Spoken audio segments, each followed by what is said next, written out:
In the last video, that is part 3, I had taught you summarizing value bys. In today's video, that is part 4, I will be teaching you show value as. So let's begin. In this example, I have to create a new pivot table. So the same data I'll be using, that is the data source. So to make a pivot table, just click inside your data. Click on this option of yours called as insert. Click on pivot table, table from range. And click on this option of yours called as existing worksheet, because I would like to make it over here, show value as, which I've already created the pivot table. I've already created the sheet. So I'll just click on this option called existing location, click inside, and where you want it, I want it over here, show value as. So I'll click over here, keep it where you want it. I'm just selecting over here and I'm saying OK. So I get this screen like this. That's making a little bigger. Now over here, what I want over here is, the first thing, I want the month to be coming in row actually. So I'll just push my row month in row, just drag it, push it to rows. So I get all my months over here. Then I want the year option, that is my field called as year. Year should be displayed on my column, so I keep it in my columns. I've got 3 years, 2012, 2013, 14.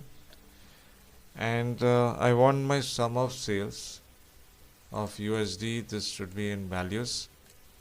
So you get something like this, 2012, 13, 14. I'm getting my grand total also. I don't want my grand total. So I'll just keep my cell point on grand total. Right click.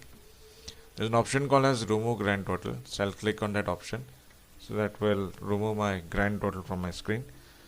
And I would like to give some design also. So I'll just click inside, click on this option of yours called as design. From here you can take any design. I'll just go for this simple design. So I have done all these things. Now the first thing that I want to show you over here is called as your running total in month. For that, again, this sales USD is there. Just drag it to values so that you get a screen something like this.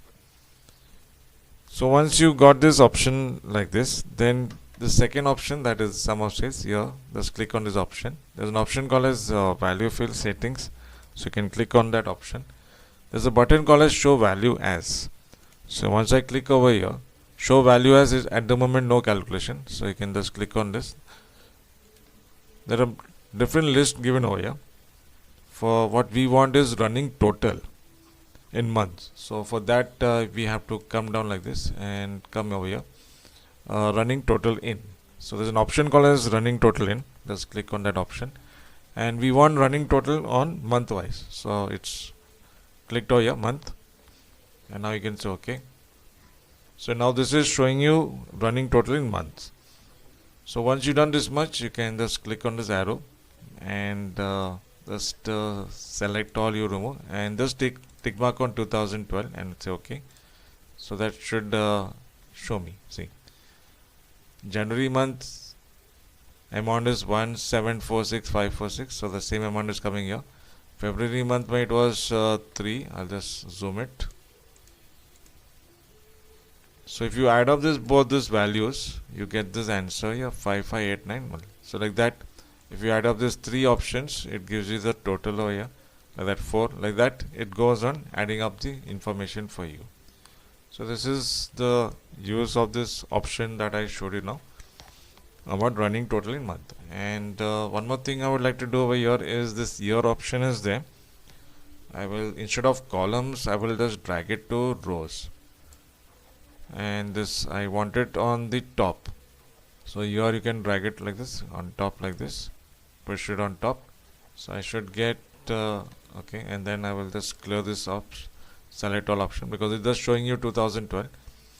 I'll just select all and say OK. So I should get see 2012, 2013, 2014. So you get this entire information like this. So this was about running total in month actually.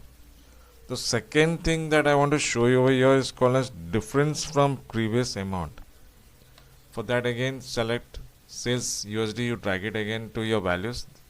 So 3 times 1 2 3 3 times it's come here now. Then this option is there, this last option. Click over here. There's an option called as value field settings.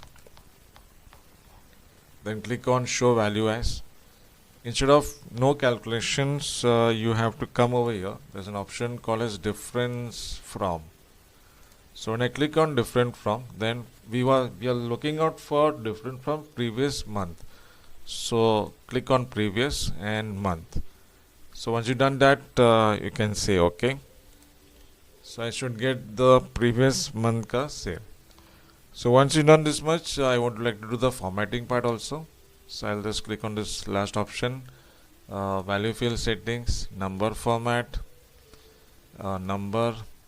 It's already 1000 separator over here. If you want decimals, you can make this as 2. Now I would like to put this as a negative, because if it is negative, you can see there are certain negative values over here. I would like to have it in red color. So I'll click on this option, that is last option, that is the style, negative numbers, and I'll say OK. OK. See, so it's showing me wherever negative values are there, it's coming in brackets. So it is telling me that it is a loss actually. Previous year ka sale, how much it was, it is showing me you. You can also add also a data. So if I go to your data source again, that is your main data, and if I add one new record over here, I'll just copy this data, Control C. At the end, I will just skip it and press tab key. Because mine is a table style, so I'm able to, when I press tab, I'm getting one extra column down. I can paste it, Control V. So my data is copied over here.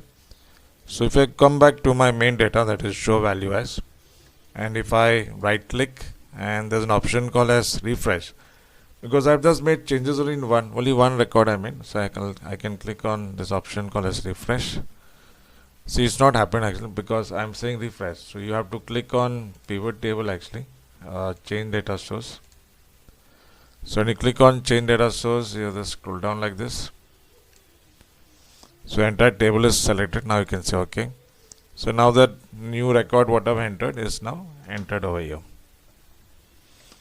Okay. So by this you have mastered how to use a pivot table. And in the next video, part 5, I will be teaching you grouping.